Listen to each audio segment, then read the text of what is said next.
Good evening, model railroaders from YouTube. It's Jason down in the layout room. The date is Saturday, September 26th. It's about 6 o'clock, just about finished eating supper. I skipped the update last week. It got late on Sunday and I just didn't feel like coming down here and filming late and producing and so forth. So there wasn't a whole lot to show last weekend, and I would say there's not a lot to show this weekend. Maybe a lot of little things, let's call it that. But I'll run around the layout here and just kind of show you what I've been working on lately. Trying to get some more details out on the layout. I went up in the garage and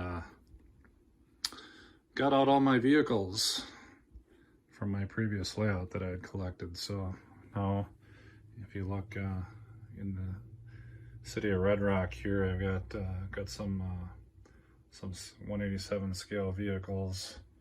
They tend to be older ones, but at least they're kind of the right scale. Some vehicles in the back there. We got a VW bus here. I forget the name of them, but I got them for a steal from Walmart many years ago. Probably back around the 2006 time frame, maybe even 2007. But so I just got kind of scattered it. Bought a ton of them, so I scattered the layout with a lot of these vehicles, not including the school bus. That's a little oversized.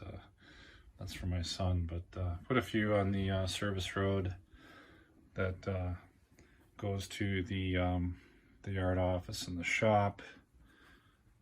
Got that was actually my old truck. I had a black 1999 black Ford F-150, and that represents my truck at the time that I bought it. I don't know what happened to the bed.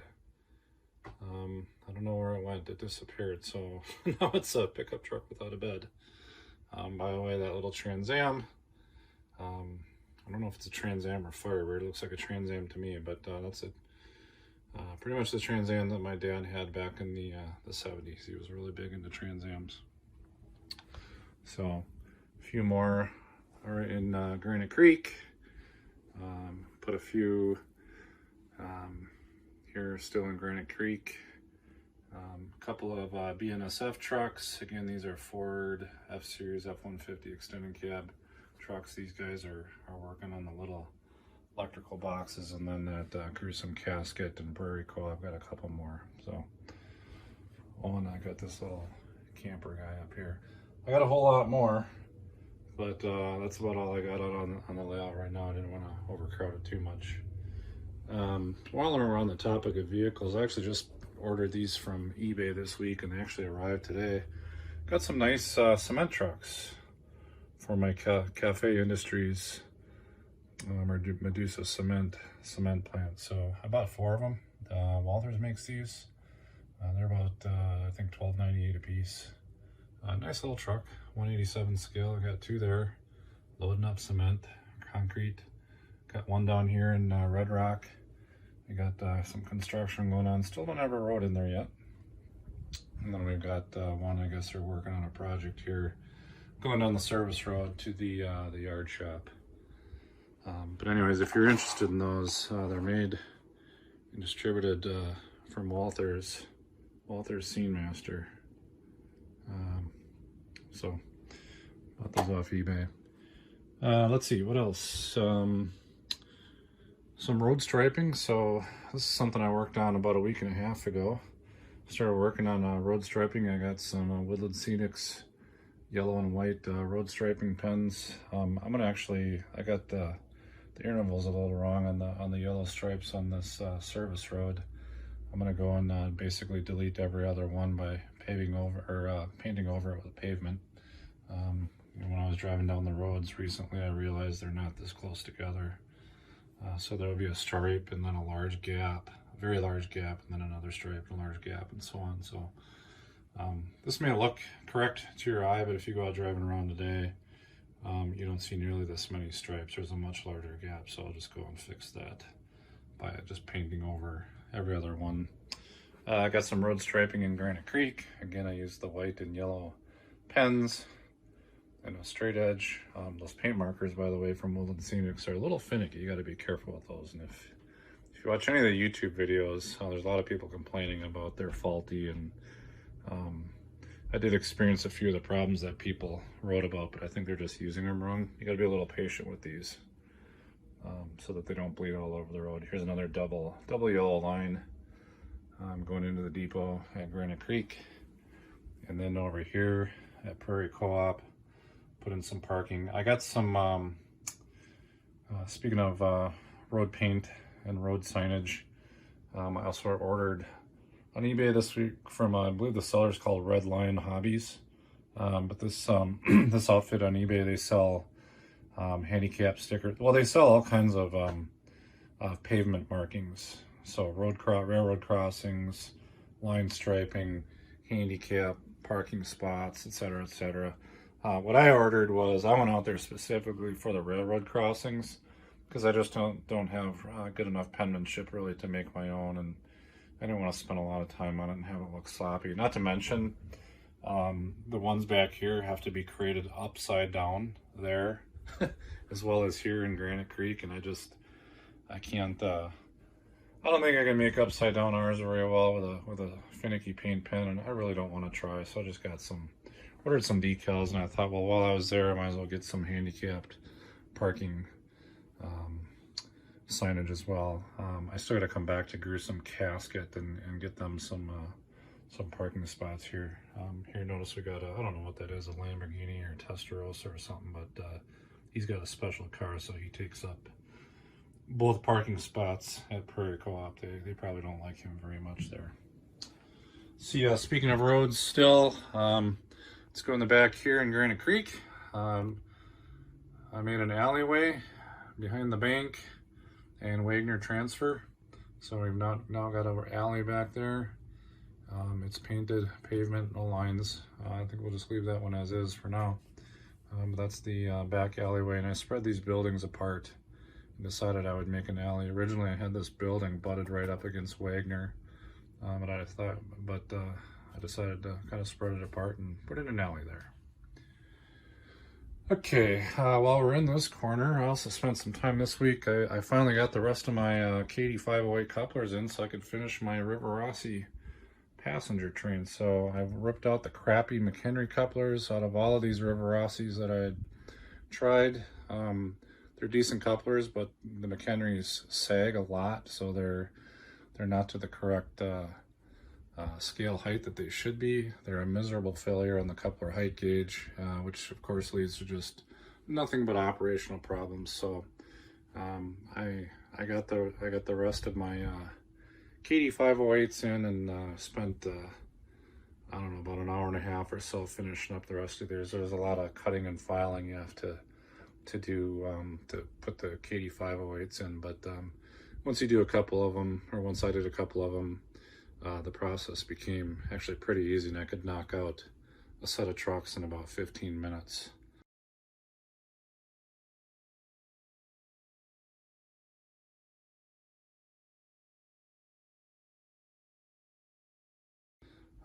If you want to see what these looks like, most of these are 508s, the longer cars. Let's see if I can get one of these off here. This is what they look like. So this is a 508. You can see it's a long coupler. What do you call that? A draft gearbox. And to get that coupler box, or that pocket, into that truck, you got to do some cutting and a lot of filing of the truck itself. So all these longer River Rossi cars, six of them or 7 of them, take the 508s, which have the longer shank. There's only 2 exceptions up here. The RPO and the baggage car, those are shorter. And if you notice, the trucks are much closer to the end of the car. So those require a shorter shank coupler, and Katie makes a 506 kit for that. So basically it's the same as the 508, but just shorter. The coupler kits are actually labeled for 6-axle and 4-axle passenger cars. I think they're for, it says they're for AHC or IHC cars or something like that, but they're a perfect fit for these River Rossis. So they're all engaged, and this train now works really well. Let's see, I also picked up last weekend when I was at my club. I needed a crane, or I kind of wanted a crane just to kind of brighten up um, my team track here. The team track was pretty boring. I struggle with this. I know it's a universal industry, but been trying to figure out how to give it a little bit more life. So I thought, well, sometimes these team tracks have cranes on them. This crane showed up at my club. Um, Price on it, you can see the sticker, $7. I thought, well, that's probably way too big for this spot, but I'm gonna bring it home anyway to see if I can find a spot for it on the layout. And once I got it home, I found out this was a DCC crane. So this has a DCC decoder in it. It's programmed for address 7. I sort of know how to run it, but and I'm able to acquire it on my Digitrax DCC system, but I haven't been able to make it move yet. There's an LED on the top, right there, you can see it. It's mostly green for me. It blinks green, either 1 blink or 2 blink or 3 blinks, and I can get it to change its blinking pattern using the throttle, but I haven't been able to make it move yet. So I don't know if the motor in this thing is dead, but at least I'm talking to the decoder in it. So, and I don't know what I'm gonna do with this. It's a really cool crane. This is actually a magnet. The bucket bucket comes off. It's attached via magnet. So yeah, this thing moves around. It goes up and down. It bucket opens and closes, and you can actually operate with it. So the manufacturer is a company called Rocco or Roco. I think it's ROCO or ROCCO, and I forget the model number, but apparently they made these in both DCC and DC. This one is apparently a DCC version because I put it on my programming track, opened up JMRI Decoder Pro, and I was able to read this or detect this right away as a lens O gauge or O scale decoder that must be in this thing. That's what JMRI tells me. So I don't know if maybe it's incompatible with Digitrax. I know they have some separate things you can use to operate this. There's a joystick for it. You can kind of do some internet research on these things. So there's a joystick. I think they work with a lens system maybe, but anyways, I'm gonna kind of back burner this for now. It's, like I said, it's very big for that spot. It would be cool if I could find a spot for it on the layout. I'm still on the lookout for just kind of a smaller crane for this team track. And let's see, anything else to talk about? I feel like I missed a few things. Oh yeah, I also found I found this sanding tower. Also showed up at my local club. So these arms move in and out, both of them on the sanding tower, and it came mounted on this platform, which is weathered. It's got some details on there. It's got some lights. You can see them, the lights right there. I haven't tested them to make sure they work yet or to see if they work, but I thought, well, that actually would look really nice in my yard office and shop area. So I did got out my utility knife and masked off. Took some measurements, masked off this area, and I did some cutting, and I cut out, I jackhammered out a bunch of concrete.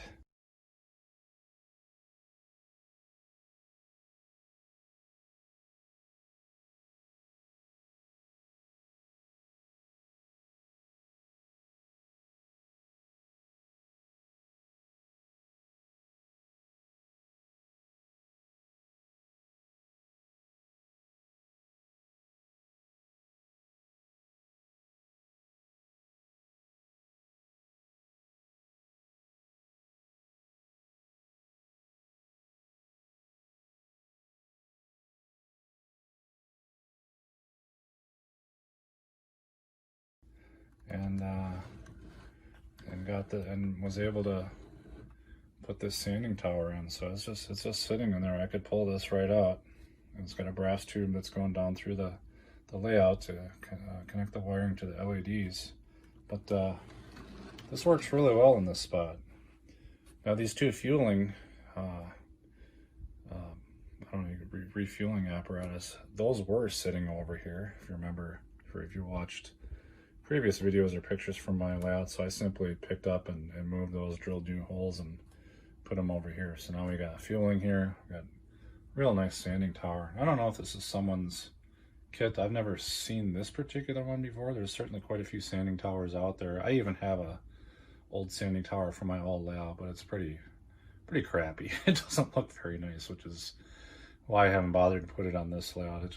I didn't do a very good painting job on it, and it just doesn't look good at all. I thought this one looked really good. Did a little gluing up here to fix the railings. That chain I glued back on. It even came with this little figure.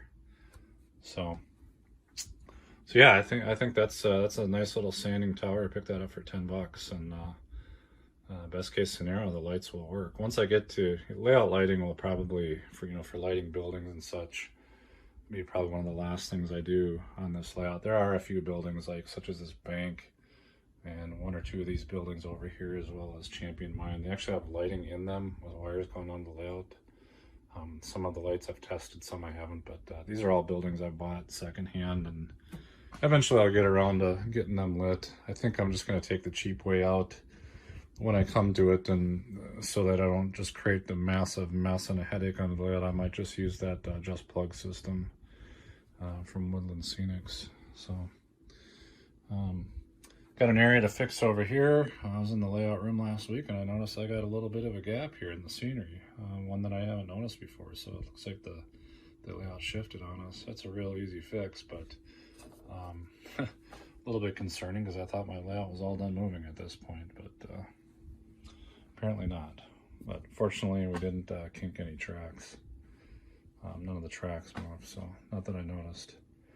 Got my junkyard here. So again, one of the first things I talked about is all the cars that I took out of my garage. I put some of the junk, some of the older plastic cars in this junkyard, and I actually found a crane.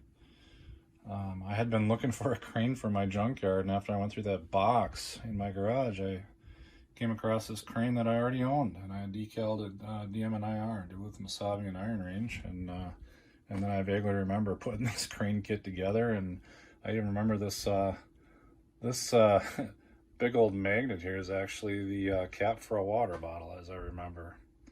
And so I put some thread on there, and we've got the start of a junkyard. We still got this fencing in there is just kind of temporary to see what this looks like, and it's going to be a pretty modest junkyard, but nonetheless a siding or a spur rather, and an industry that can be operated on the Red Rock Northern Railroad. So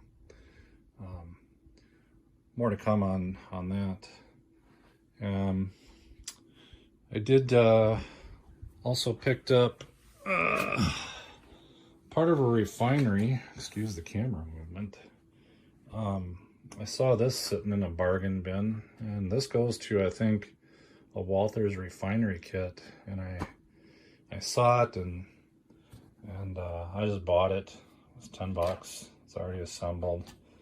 So I thought, what if I could take this? I know it won't fit as is, but what if I could take this and cut it in half the long way and put this over in my refinery? Would I be able to stick this here? Give my my oil dock and my refinery a little bit more to look at there, since there's not much of a refinery to look at other than the oil dock and the plastic pellet loading tubes and a few canisters over here. But anyways, I've been kicking around that idea. That's why I just threw this in the cart, and thinking about cutting it lengthwise and then just putting this back there. At least we'll have a little bit more resemblance of a refinery. If you got any comments on that, if you think that would look a little better, or if you think that's a stupid idea, let me know. I can take this back, let someone else use it. But obviously once I cut into it, it's ruined, or it's customized for my layout, so no one else is really going to want it.